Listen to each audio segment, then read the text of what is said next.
Welcome to episode of Custom Climbing, where I create a custom climbing plan based on your situation and goals. Today's candidate is Ethan. He's 5'11", weighs 165 pounds, been climbing for about a year and a half. Now, Ethan's situation is a bit peculiar and a bit funny because he can only climb at the climbing gym once a week for approximately 3 hours. But besides that, he does go to a normal gym where you pick stuff up and put it back down about 5 to 6 times a week. And he does train at that normal gym specifically to get better at climbing. Now, Ethan, his stats are as follow.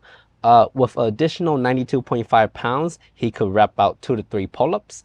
And with additional 66.13 pounds, he can hang off the 20mm ledge with 2 hands for what I presume to be about 5 to 10 seconds. Now, he does bring up the fact that he believes that his lack of progress is simply due to the fact that he's not climbing a lot. And the answer is probably, yeah, most definitely. And now the question he's asking me is, how would I go about utilizing those 3 hours with the goal of improving technique and be going from a V5 climber into a V6 climber? All right, let's get started. Now, obviously, the elephant in the room is the fact that you don't climb enough. And because you don't climb enough, it's hard to get good at something you only put in 3 hours a week, which is pretty blatant and pretty obvious. So with that idea that if you did climb more, you would become better, easier, faster, more than anything else I would say in this video. Let's move on with the plan and with those constraints in mind. But before that, I'd just like to throw in a little bit of perspective. In terms of your pulling strength, it's pretty good. It's okay. It's adequate. But your finger strength is lacking because simply right now you're able to hang off 20mm with about 40% of your body weight.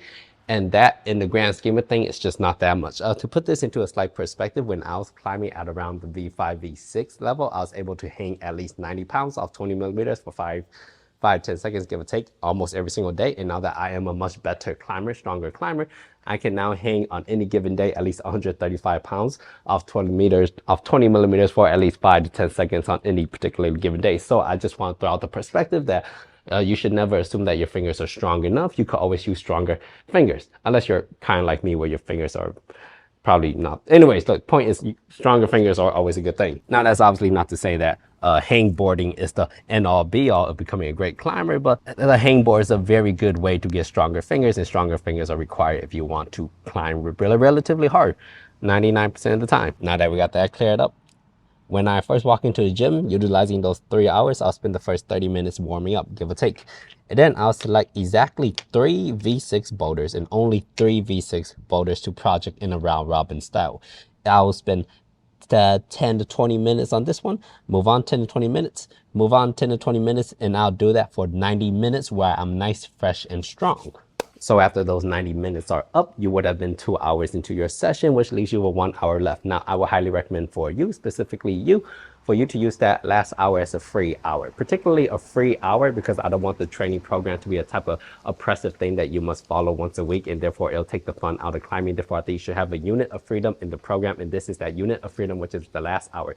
Feel free to continue projecting, do some hangboarding, pull-ups, whatever it is that you like in that last hour. But for me, specifically speaking, because of the nature of who I am, if I was in your shoes, I would spend that last hour still projecting, just because if I don't get a climb, I will feel some type of way of dejection. But if I do get it, I feel pretty good. And if I'm only able to climb once a week, then I would want to be able to climb the thing that I want to climb once a week, right? Now let's look at why we want to select 3 hard projects. And the answer is because with 3 hard projects, you're going to have a variety of hard movements to do.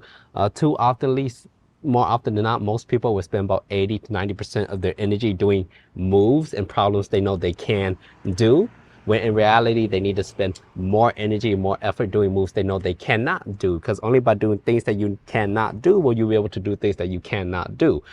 I hope that makes sense. Now, in your particular situation, because you can only climb once a week, you may have this fear of not sending anything that day that you go climbing, because you only get to climb once a week. Therefore, you start to have a little bit of fear. And therefore, because of that fear, you're going to go do something that you know you can do, which is like a V5. And when you climb a V5, you're going to feel good about it. Instead of feeling bad about falling off of the moves of a bunch of V6s like 10,000 times, feeling a bit dejected and go home. You're like, oh, well, what's the point coming to climb if all I did was fall? And then the second reason why we are only doing 3 V6s, and you should never change them unless the wall that the V6 that you're projecting on gets reset, then feel free to choose a new one. But till then, you're only going to do 3. Why? Because 3 gives you enough variety not to be totally bored out your mind, but it's not so much that you start to feel a need to conserve your energy for the next for the next like 5 V6s that you're going to try. So we're going to stick with the nice friendly number of 3 V6 boulder problems that you're going to try. Now, when it comes to projecting these V6s, I want you to do as much of each V6 as you can I do not want you to get stuck on one particular move and think to yourself, what's the point of doing the rest of the problem if I can't redo this one move? Well, the answer is do the rest of the problem, and now you only have to focus on one move instead of doing this and then having in your head, oh, well, if I can't do the rest of the problem and I can't even do this, then what's the point of doing it? It's something about if you could do 90% of a problem, you're going to be really motivated to do that last 10% versus you're focusing on the first 10% that you can't do. So you're like, well, I'm not going to try too hard at all on this entire problem at all because I can't even make any progress at all whatsoever. That's because you're starting with the hardest part. So do the easiest parts, do as many lengths as you can, do all the individual moves in isolation. And then once you're able to do basically all the moves in isolation and do all the lengths, and then you're just down to that one hard move, and then you can start, complaining a little bit louder and grinding a little bit harder. Now, I would like to go a little bit above the Call of Duty and be a little bit intrusive, so feel free to ignore this part of the video. But I did notice you say you train about 5 to 6 times a week at a normal gym, specifically to get better at climbing, but you didn't mention you were hangboarding at all. May I present to you mobile hangboards and a loading pin, all upon which is extremely easy to carry and can be taken to any type of gym. So long as the gym has plates, you can load it on the pin, and from the pin you can attach a hangboard to it, and now you could do what's known as a no hang. Because you can only climb once a week, your fingers are not getting utilized enough throughout the entire week. So let's assume you climb on Sunday, you're gonna rest Monday, Tuesday. On Wednesday, you're gonna do a no hang workout focusing on strength. You're gonna rest Thursday, and then on Friday, you're gonna do more of a stamina workout using 2 hangboards at once. And then you're gonna rest Saturday, and then you're back to climbing on Sunday. That way, throughout the week, you're hitting fingers at least 3 times, which is a good thing, yeah? On Wednesday, you're gonna do what's known as the legendary 5x5 off of 20 millimeter. Now, 5x5 basically just means 5 sets of 5 reps. So you're gonna load up as much weight as you can, and then you're gonna crank it up, bop, down, 1 rep, bop, down, 2 reps, bop, 3 reps, 4 reps, 5 reps. And you're gonna do that for 5 sets per arm, obviously, with as much weight as you could handle for 5 reps. You're gonna rest 3 to 4 minutes per set and repeat 5 times, and then you're done. On Friday, you're gonna do a little bit more of a stamina type ordeal. So after hooking up your hangboards onto something, you're gonna go off the 20 or 25 millimeter edge using the half crimp.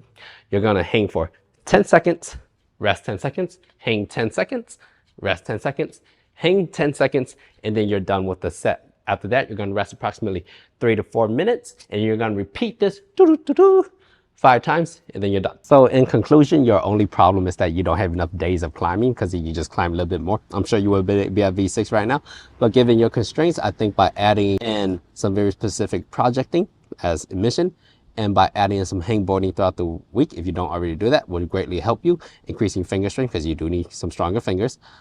Yeah. Thanks for watching. I'll see you next time, partner.